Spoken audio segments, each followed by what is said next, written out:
Mga kaidol, nag-i-install ng purpose. Bali bagong purpose lifter to. Bali SATA company. Pati yung computer bago rin. Bali sa alignment to.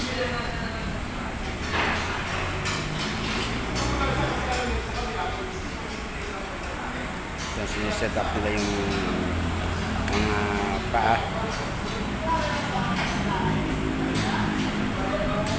So ibang klase to, purpose to, tapos yung isang luma to, hydraulic to, lifter din to.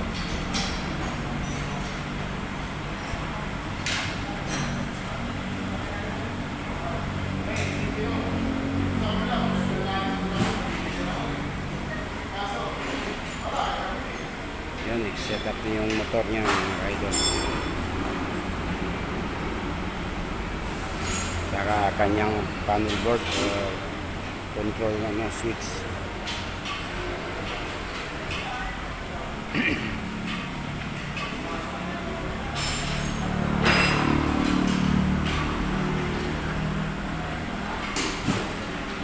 SATA Electronics Engineering for alignment.